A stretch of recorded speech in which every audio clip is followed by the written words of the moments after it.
At this stage of free agency, the Chicago Bears have at least put a body at every major hole on this roster. And that gives them a little more flexibility going into the draft, but you look across this depth chart and there's still definitely some major needs you'd like to still add to before things really get underway. You are Locked On Bears, your daily Chicago Bears podcast. Part of the Locked On Podcast Network, your team every day.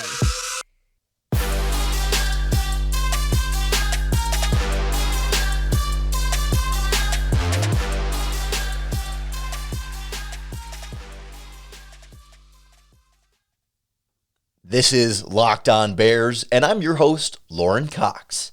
I'm here to bring you your daily, in-depth Chicago Bears news and analysis. You can follow me on Twitter at CoxSports1. You can follow the podcast on Twitter at Locked On Bears. You can like Locked On Bears on Facebook, join the Locked On Bears Facebook group for even more Bears talk, and make sure you hit that subscribe button on the Locked On Bears YouTube channel to keep up with all of our video podcasts as well. Today's episode of Locked On Bears is brought to you by BetOnline. BetOnline has you covered this season with more props, odds, and lines than ever before. BetOnline, where the game starts. Our podcast today starts with the latest free agent signings by the Chicago Bears, filling a couple of other remaining holes that you felt like they got to at least get some kind of extra body added in there. And now you look across the roster and, well, there are still some places of very, very significant concerns. You can at least piece together a starting lineup that doesn't have like actual gaps in it, right? There's at least some kind of body everywhere. So we'll kind of take stock at where the roster sits right now, where the biggest remaining needs are, and how the free agency and the draft might sort of work together to provide that without pigeonholing yourself into specifically having to draft X position here and Y position there, and kind of give yourself some more flexibility when you feel like, okay, you at least have some option at every spot if you really do get screwed over and feel like you just can't get anything else. It varies from position to position, but at least they saw a little bit more depth filled in. It was late last week. A couple of veteran free agents were kind of brought in on more of these cheap one-year deals, continuing with a very common theme this offseason. I don't remember what order because they were like back-to-back signings late at night, kind of an hour apart. First, we'll say, was the tight end Ryan Griffin, a veteran from the New York Jets. He spent his last 3 seasons there and then had played for the Houston Texans for the first 6 or 7 years of his career. Kind of a late-round pick, one of these like number 2, number 3 type tight ends. I mean, he's like 6'6", 250 pounds. He's pretty big. He's not going to be a dynamic receiving weapon athlete. And at this stage of his career, I mean, he's 32 now and has settled into like being this sort of career backup number 2 tight end. The Chicago Bears just didn't have that. They didn't re-sign Jesse James or Jimmy Graham. Fortunately, they let J.P. Holtz sign elsewhere. So the depth chart had just been Cole Kmet and Jesper Horsted. Ryan Griffin plugs in there as like, okay, a veteran number 2 tight end, and you can kind of like put more or less for now a bow on that tight end spot. And even more exciting then was Tavon Young, the cornerback from the Baltimore Ravens. The Bears were able to get him again on another one of these one-year deals with very little guaranteed money attached to it. And Young is a player that is also, as his name might suggest, currently younger and has some real upside there. I mean, he's played at a decently high level at times in his career. The problem with Tavon Young has not really been the on-the-field performance as to why he's a free agent that's able to be signed at this type of a value for the Bears. The bigger issue for Tavon Young has been his ability to stay healthy.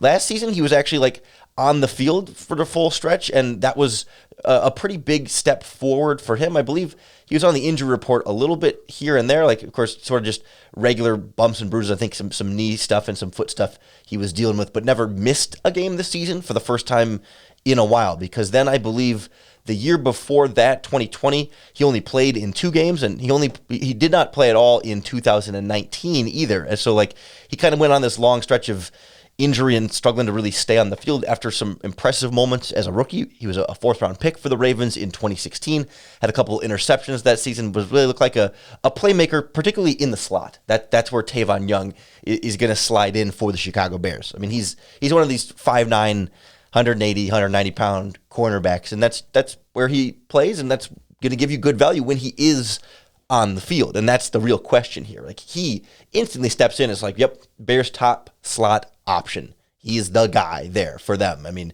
we were wondering if Duke Shelley would continue to get some looks there, if maybe Thomas Graham, the rookie from last year, could be that potential slot option. But no, it's going to be Tavon Young for sure. And then presumably that could leave, and we'll get into this in a little bit, the other starting slot or the other starting cornerback spot open for maybe a guy like Thomas Graham, for example. But all of a sudden now you feel like, okay, you have another body at cornerback, you have another body at tight end, and you start looking across the roster on the depth chart. It's like, okay, there is a player you can put in every spot in the starting lineup. Some of them much, much, much more questionable than others that you can feel a little bit better about, but at least you can go through and say, okay, like it's safety next to Eddie Jackson. You can sort of pencil in right now, I guess, Dwayne Cruikshank being brought in from Tennessee as potentially could be that guy. Not to say that he is their plan to be that guy, but there's the potential of starting there for him. And of course, you got your linebackers, and probably that third linebacker spot is still a little bit flexible right now. I mean, Joe Thomas is kind of where I might be looking in that spot. They did also just sign Matthew Adams from the Colts. He's been there for 4 years with Matt Eberflus, but almost exclusively as a special teams guy, and not sure that they're ready to make him that third starting inside linebacker, or off-ball linebacker, I should say, whereas Joe Thomas has a bit more experience as a veteran, also, though, mainly a special teams player. And you've got at least a body at every offensive line spot, and we'll definitely get into that a little bit more. I mean, you got a body at every wide receiver spot. It's not pretty in either of those spots, but there's names there, right, across the defensive line. You've got sort of what I would think of as the bare minimum. Like, we know, like, right now Ryan Winslow is their top punter, and like he doesn't have real like NFL punting experience that's worth any. I mean, he punted, I think he's punted 22 times in his career over 3 seasons, like 16 or so this past season with 3 different teams, right? You're not really planning on Ryan Wilson being your punter this season, but they do have a punter. He has punted in NFL games before, right? And we're not going to spend a lot of time getting into punters, but we are going to look at, okay, if they have a body everywhere, where do they need to most look for an upgrade? Where are you still most desperate to add? And also then what positions you feel like most comfortable with? Okay, I'm pretty good with where things sit now. And then, okay, if you look at what assets you have left to add at those desperate positions, can you start to piece together something you feel a little bit better about than we do right now? We'll kind of look at this roster construction next on Locked On Bears.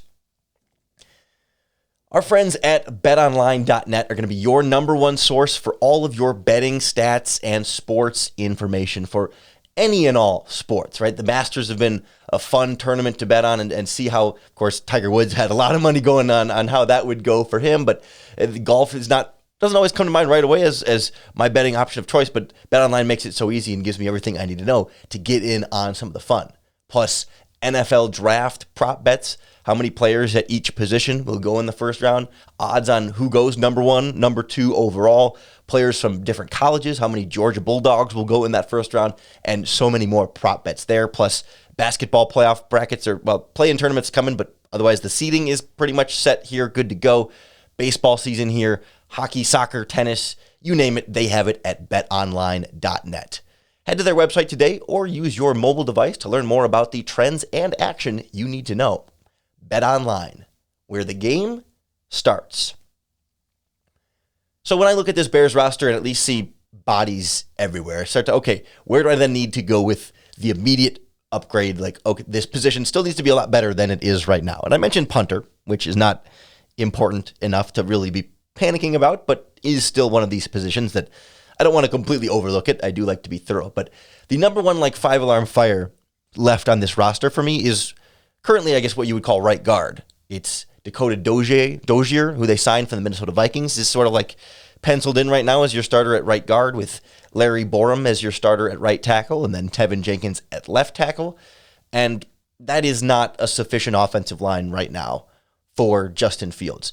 It is, I mean, Dakota Dozier has NFL starting experience. So like, that's what I mean. Like he's a body, but he's barely bare minimum, right? I just don't think of him as an NFL starting caliber offensive lineman, even though he has started games in the NFL. He just has done so poorly consistently in those opportunities that he's had that I desperately want him to not be part of my starting lineup. And I would much prefer to have an offensive line with such good depth that Dakota Dozier doesn't even make my 53-man roster, let alone my starting lineup.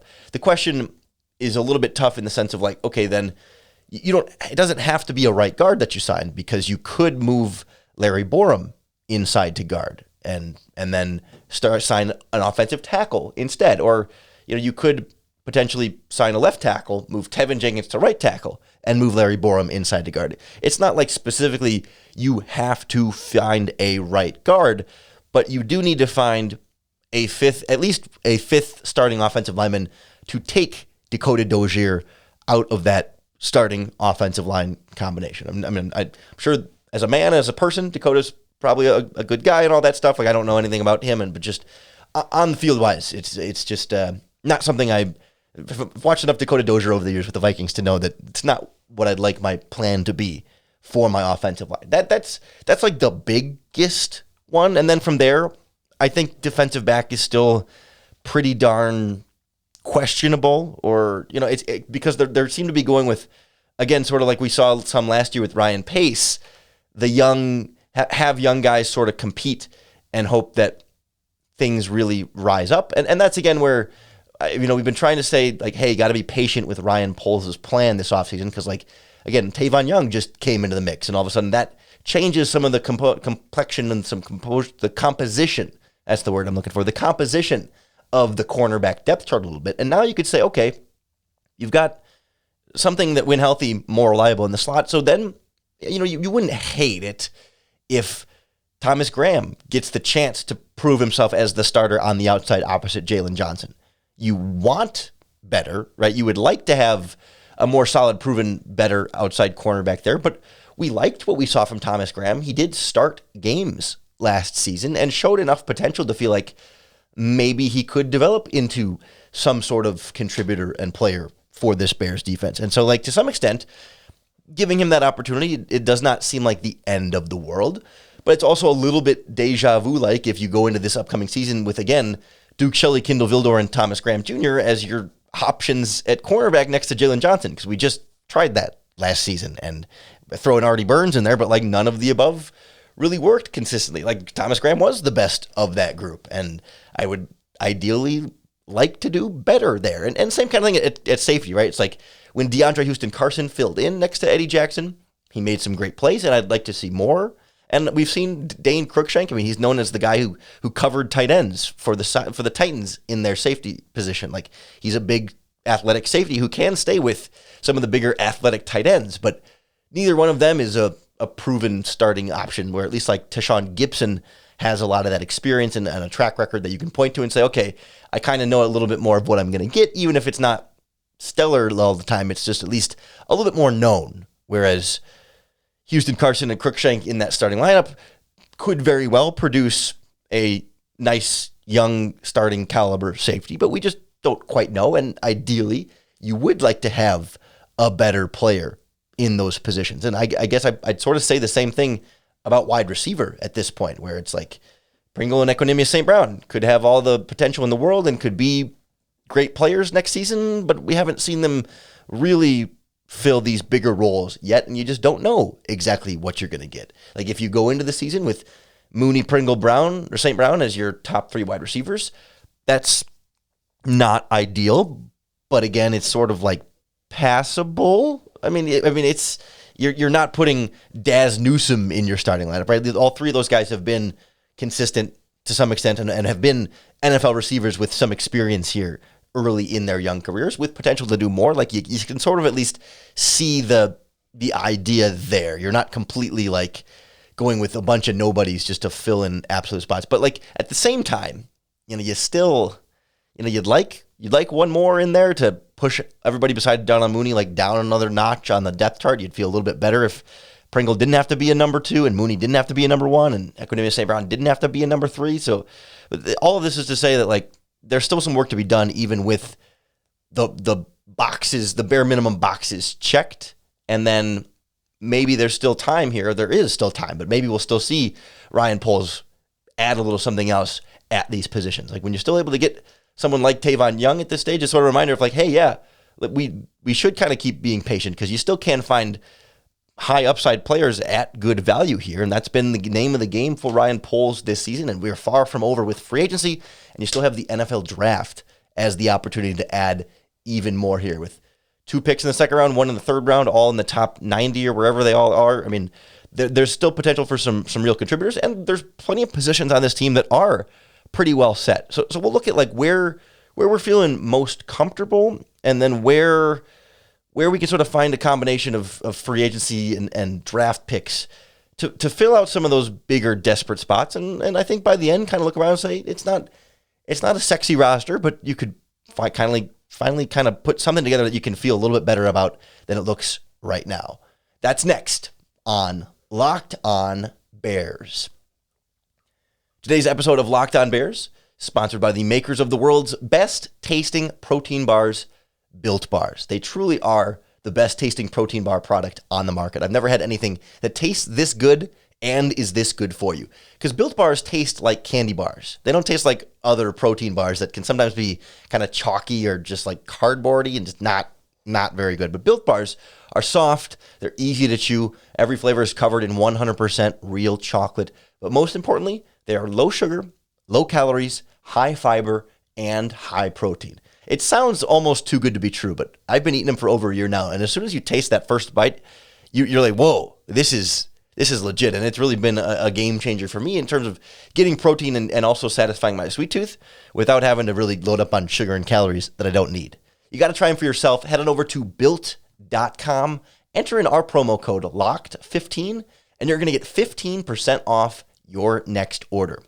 That's promo code LOCKED15 for 15% off at built.com. Many of the additions Ryan Poles has made have truly filled holes. Not just like bare minimum filled holes, but truly like filled some of the spots on this roster that the Bears needed just a little bit more. And it's certainly, I think, narrowed down where their focus should be, but also, given them more of more direction in terms of like where we'd like to see these draft picks go without specifically reaching for needs, right? Because the draft is going to be the best avenue left in terms of adding potential like high impact difference makers with those second and third round picks. Free agents are all going to have some sort of warts to them, whether it's an injury concern like Tavon Young, or if it's just a unproductive veteran like Ryan Griffin. They can fill those roles, but like NFL draft is where there's a little bit more of that unbridled potential and optimism. But some of these positions you don't need to touch at all at this point. And when you start to look around and think, okay, like obviously quarterback is kind of the obvious one there with Justin and now Trevor Siemian. Like you're set there. Running back, I mean, you'll add an undrafted free agent to have another camp body in there, but you got your 1, 2, 3, David Montgomery, Khalil Herbert, and of course the free agent that they brought in from the Tennessee Titans, Darrington Evans, plus the fullback in there, Kari Blasingame. Like it's a solid 1, 2, 3 running back room with a UDFA fourth as a camp body. Absolutely, sign me up. Tight end, like we talked about. I mean, I have my questions about how good Cole Kmet will become, but I don't think they're in a position right now to truly overhaul that position. So you got your 1, 2, 3. Kmet, now Ryan Griffin is your 2. Jesper Horsted has that upside as the third tight end. Maybe bring in, again, an undrafted free agent as a fourth for another camp body, but more or less that position's kind of set in stone. I'd say 3 of your starting offensive line positions are set in some way. That you're solid with Cody Whitehair. We're pretty sure Lucas Patrick can be at least a consistent starting caliber center on the interior there. And then I think Tevin Jenkins is going to be one of your starting offensive tackles. It's just a matter of which one. So you got 3 options there that you can feel pretty good about. And Larry Borum probably, right? He's a 5th round pick who played decently last season, but still a little bit of an unknown there. And I guess Tevin Jenkins is too, but you think 1st round talent versus guy who fell to the 5th round, like, yeah, but you got some of the offensive line feeling pretty good. Just some real trepidation about the rest of it there. And then like defensive end.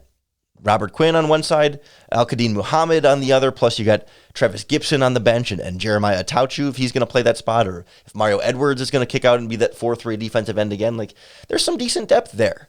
They're not going to replace Khalil Mack. It's just not going to be Mack level, but there is some names to like there and some real consistent depth to where you don't need to add anything there. You can feel like that position is pretty well set. Even defensive tackle is, I mean, I'd like one more thing there, but like Justin Jones can be fine, and if Mario Edwards is in that rotation, you got some 3 technique depth there. And I mean, I'm not in love with Angelo Blackson, but you know, between him and Kyrus Tonga, they're big bodies at nose tackle. I'd like to do better at nose tackle if I could, but all things considered, it's not desperation there. And even at linebacker, right? Like, you're great with Roquan. We all kind of like Nicholas Morrow as an athletic weak side linebacker to go with him. 2 really fast athletes at linebacker. And then the third spot's only going to play 15% of the snaps anyway, so you'd like to still maybe add something there. But the team just brought in Anthony Hitchens for a workout, a linebacker from the Chiefs, who he was on the Cowboys before that. Starter, veteran, worked with Matt Eberflus in Dallas, so real connection there. Wouldn't be surprised to see him brought in.